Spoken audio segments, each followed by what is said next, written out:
നമസ്കാരം. മലയാളി വാർത്ത ഇൻസൈഡിലേക്ക് സ്വാഗതം. അമേരിക്കയും ഇസ്രയേലും സംയുക്തമായി ഇറാനിലെ വിവിധ കേന്ദ്രങ്ങളിൽ മിസൈൽ ആക്രമണം നടത്തിയതിനെ തുടർന്ന് പശ്ചിമേഷ്യ കടുത്ത ആശങ്കയിൽ തന്നെയാണ്. പിന്നാലെയാണ് ഖമേനിയുടെ മരണവും കൂടി സ്ഥിരീകരിച്ചതോടുകൂടി സംഭവ ബഹുലമായിരിക്കുന്നു. മലയാളികളടക്കം തിങ്ങിപ്പാർക്കുന്ന ഗൾഫ് മേഖലയിൽ ഇതിനോടകം തന്നെ പലയിടങ്ങളും കത്തിച്ചാമ്പലാവുകയും ഭാഗികമായി കത്തിക്കരിഞ്ഞ അവസ്ഥയിലേക്ക് എത്തി നിൽക്കുകയും ഒക്കെ ചെയ്യുന്നുണ്ട്. ഇറാൻ തിരിച്ചാക്രമിച്ചതോടെ ലോകം മറ്റൊരു വലിയ യുദ്ധഭീതിയിലേക്ക് തിരിഞ്ഞിരിക്കുകയാണ്. ഏറ്റവും ശക്തമായ സൈനിക ശേഷിയുള്ള രാജ്യങ്ങളാണ് ഏറ്റുമുട്ടുന്നത്. ഇതിനിടെ അന്തരിച്ച ബൾഗേറിയൻ ജ്യോതിഷി ബാബ വാങ്കയുടെ പ്രവചനങ്ങളാണ് സോഷ്യൽ മീഡിയയിൽ ചർച്ചയാകുന്നത്. 2026 മൂന്നാം ലോക മഹായുദ്ധം ഉണ്ടാകുമെന്ന് ബാബ വാങ്ക പ്രവചിച്ചിട്ടുണ്ട്. ഈ സൈനിക ആക്രമണങ്ങൾ അതിന്റെ തുടക്കമാണ് എന്ന് പലരും പറയുന്നുമുണ്ട്. 2026 തുടക്കത്തിൽ കിഴക്കുനിന്നും ഒരു മഹായുദ്ധം ഗ്രേറ്റ് വാർ ആരംഭിക്കുമെന്ന് വാങ്ക പ്രവചിച്ചിരുന്നതായി അവരുടെ അനുയായികൾ അവകാശപ്പെടുന്നു. ഇതിനെ ഏറ്റുപിടിച്ച് സമൂഹ മാധ്യമങ്ങളിൽ ചർച്ച തുടങ്ങിക്കഴിഞ്ഞു.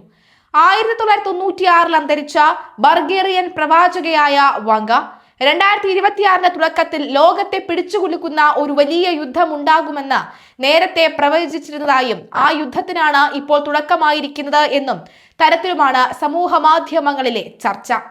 പ്രവചന പ്രകാരം ഈ യുദ്ധം യൂറോപ്പിനെതിരെയായിരിക്കും ഏറ്റവും കൂടുതൽ ബാധിക്കുക എന്നും അവിടുത്തെ ഭൂമി പാഴ്നിലമായി മാറുമെന്നും വാങ്ക പ്രവചിച്ചു കഴിഞ്ഞു. ഈ സംഘർഷങ്ങൾക്കൊടുവിൽ റഷ്യ ലോകത്തെ പ്രധാന ശക്തിയായി മാറുമെന്നും പ്രവചനത്തിൽ ഉണ്ട്. ഈ സംഘർഷം ക്രമേണ ലോകമെമ്പാടും പടരാൻ സാധ്യതയുണ്ട് എന്ന് വാങ്കയുടെ പ്രവചനങ്ങൾ സൂചിപ്പിക്കുന്നു. കിഴക്ക് നിന്ന് ആരംഭിക്കുന്ന സംഘർഷം മഹായുദ്ധത്തിലേക്ക് നയിക്കുമെന്നാണ് വാങ്ക പ്രവചിച്ചിരിക്കുന്നത്. ഇപ്പോൾ അമേരിക്കയും ഇസ്രയേലും ഇറാനെതിരെ ആക്രമണം നടത്തുമ്പോൾ വാങ്കയുടെ പ്രവചനം കൂടുതൽ ചർച്ചയാവുകയാണ്. നിലവിലെ ആക്രമണങ്ങൾ ലോകമെമ്പാടും വ്യാപിപ്പിക്കുമെന്നും മഹായുദ്ധത്തിലേക്ക് എത്തുമെന്നുമാണ് വാങ്ക പ്രവചിച്ചത്. മറ്റ് രാജ്യങ്ങൾ കൂടി ഈ ആക്രമണത്തിൽ പിന്തുണ പ്രഖ്യാപിക്കുന്നതോടെ ഇത് വലിയ യുദ്ധത്തിലേക്ക് നയിക്കുമെന്നും പലരും കരുതുന്നു. ആരാണ് ബാബ വാങ്ക? വാങ്കേലിയ പാഡേവ ഗുഷ്ടെറോവ എന്നാണ് ബാബ വാങ്കയുടെ യഥാർത്ഥ പേര്. 1911 ജനുവരി 31 ജനനം. ദാരിദ്ര്യമടക്കമുള്ള പ്രയാസങ്ങൾ നേരിട്ടാണ് വളർന്നത്. 12-ാം വയസ്സിൽ ചുഴലിക്കാറ്റിൽ കാഴ്ച ശക്തി പൂർണ്ണമായും നഷ്ടമായി. കാഴ്ച പോയതിനു ശേഷമാണ് അവർക്ക് ഭാവി പ്രവചിക്കാനുള്ള അത്ഭുത സിദ്ധി ലഭിച്ചതെന്നാണ് കരുതപ്പെടുന്നത്. വിപ്ലവകാരി എന്ന മുദ്രകുത്തി ബാബ വാങ്കയുടെ അച്ഛനെ അധികൃതർ ജയിലിലടച്ചിരുന്നു. കുട്ടിക്കാലത്ത് തന്നെ അമ്മയെയും നഷ്ടമായി. ഇതോടെ ബന്ധുവീടുകളിൽ മാറി മാറി താമസം. പിന്നീട് ബൾഗേറിയൻ സൈനികനെ വിവാഹം കഴിച്ചു. രണ്ടാം ലോക മഹായുദ്ധത്തിന് ശേഷമാണ് വാങ്ക ശ്രദ്ധയാകർഷിക്കപ്പെട്ടു തുടങ്ങിയത്. ബൾഗേറിയൻ രാജാവടക്കം അവരെ കാണാനെത്തിയിരുന്നു എന്ന് പറയപ്പെടുന്നു. 1996 ബാബ വാങ്ക അന്തരിച്ചത്. വാങ്കയുടെ മരണശേഷം അവരുടെ പ്രവചനങ്ങൾ സോഷ്യൽ മീഡിയയിൽ അടക്കം ട്രെൻഡായി മാറി. ഇതെങ്ങനെ സംഭവിച്ചുവെന്ന പലർക്കും അത്ഭുതമായി.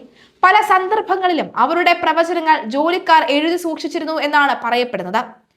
അതേസമയം ടെഹ്റാനിലെ സുപ്രധാന കേന്ദ്രങ്ങൾ ലക്ഷ്യം വെച്ചുള്ള ഈ നീക്കം ആണവായുധ ഭീഷണി ഇല്ലാതാക്കാനാണ് എന്നാണ് ഇസ്രായേൽ പ്രധാനമന്ത്രി ബെഞ്ചമിൻ നെതന്യാഹുവും അമേരിക്കൻ പ്രസിഡന്റ് ട്രംപും വ്യക്തമാക്കിയത്.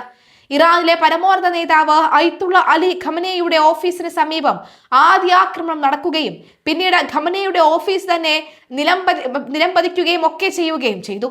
ഇതിനെ തുടർന്ന് സുരക്ഷ സ്ഥാനത്തേക്ക് മാറ്റിയിരുന്നുവെങ്കിലും ആ സുരക്ഷയെല്ലാം മറികടന്നാണ് ഇസ്രായേൽ ഖമേനിയെ ഭേദിച്ചത്.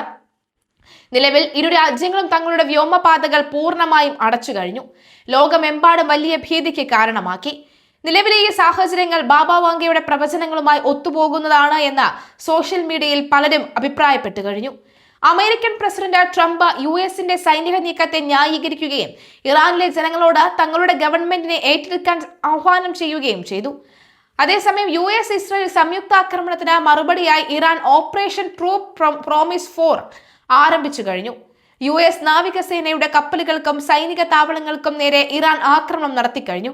ഇതിന്റെ ഭാഗമായി റിയാദ്, ദുബായ്, അബുദാബി എന്നിവിടങ്ങളിൽ സ്ഫോടനങ്ങൾ നടന്നതായി റിപ്പോർട്ടുകൾ പറയുന്നു. നിലവിൽ ഇറാനും ഇസ്രായേലും തങ്ങളുടെ വ്യോമപാതകൾ പൂർണ്ണമായും അടച്ചിരിക്കുകയാണ്. വാങ്കയുടെ പ്രവചനങ്ങൾ പോലും ഇതൊരു വലിയ ആഗോള ദുരന്തത്തിലേക്ക് വഴിമാറുമോ എന്ന ആശങ്കയിലാണ് ലോകം. പരമോന്നത നേതാവ് അയത്തുള്ള അലി ഖമനേയി കൊല്ലപ്പെട്ടതിന് പിന്നാലെ ഗൾഫ് മേഖലയെ യുദ്ധഭീതിയുടെ മുൾമുനയിലാഴ്ത്തി ഇറാൻ ആക്രമണം കടുപ്പിക്കുന്നു. അമേരിക്കയുടെയും ഇസ്രായേലിന്റെയും സഖ്യരാജ്യങ്ങളെയും US സൈനിക താവളങ്ങൾ നിലകൊള്ളുന്ന ഇടങ്ങളെയും ലക്ഷ്യമിട്ടാണ് ഇറാന്റെ പ്രത്യാക്രമണം. ഇതാദ്യമായി മധ്യസ്ഥ രാജ്യമായ ഒമാന് നേരെയും ആക്രമണം ഉണ്ടായി എന്നത് മിഡിൽ ഈസ്റ്റിനെ ഞെട്ടിച്ചിരിക്കുകയാണ്. മേഖലയിലെ സമാധാന ചർച്ചകൾക്ക് നേതൃത്വം നൽകാറുള്ള ഒമാനെ പോലും ലക്ഷ്യമിട്ട് ഇറാൻ ആക്രമണം വ്യാപിപ്പിച്ചു. ദുഃഖം തുറമുഖത്ത് 2 ഡ്രോണുകൾ പതിച്ചു. ഒരു പ്രവാസി തൊഴിലാളിക്ക് പരിക്കേറ്റു. ഇന്ധന ടാങ്കുകൾക്ക് സമീപമാണ് ഡ്രോൺ അവശിഷ്ടങ്ങൾ വീണത്. വൻ ദുരന്തം തലനാഴിലേക്കാണ് ഒഴിവായത്. ഒമാനിലെ ഖസബ് തുറമുഖത്തിന് സമീപം ഓയിൽ ടാങ്കർ കപ്പലിന് നേരെയും ആക്രമണം ഉണ്ടായി. 15 ഇന്ത്യക്കാരും 5 ഇറാനികളും ഉണ്ടായിരുന്ന സ്കൈലൈറ്റ് എന്ന ഓയിൽ ടാങ്കിന് നേരെയാണ് ആക്രമണം ഉണ്ടായത്. പരിക്കേറ്റ 4 ജീവനക്കാരെ ഒമാൻ മാരിടൈം സെക്യൂരിറ്റി സെന്റർ രക്ഷപ്പെടുത്തി. 15 ഇന്ത്യക്കാർ, 5 ഇറാൻ പൗരന്മാർ എന്നിവരാണ് കപ്പലിൽ ഉണ്ടായിരുന്നത്. 4 ജീവനക്കാർക്ക് പരിക്കേറ്റു. ഒമാൻ സമുദ്ര സുരക്ഷാ കേന്ദ്രമാണ് ഇടപെട്ടത്. രാജ്യത്തിന്റെയും നിവാസികളുടെയും സുരക്ഷയെ ബാധിക്കുന്ന ഏത് സാഹചര്യത്തെയും നേരിടാൻ ആവശ്യമായ എല്ലാ നടപടികളും സ്വീകരിക്കുന്നുണ്ടെന്നും അധികൃതർ അറിയിച്ചു. ഹോർമോസ് കടലിടുക്കിന്റെ നിയന്ത്രണം പങ്കിടുന്ന ഒമാനെതിരെയുള്ള നീക്കം ഇറാന്റെ സാമ്പത്തിക താൽപര്യങ്ങളെ പോലും ബാധിക്കുമെന്നാണ് വിലയിരുത്തൽ. എങ്കിലും മേഖലയിലെ 27 US വ്യോമതാവളങ്ങൾ തകർത്തായതായാണ് ഇറാന്റെ സൈന്യമായ IRGC അവകാശപ്പെടുന്നത്.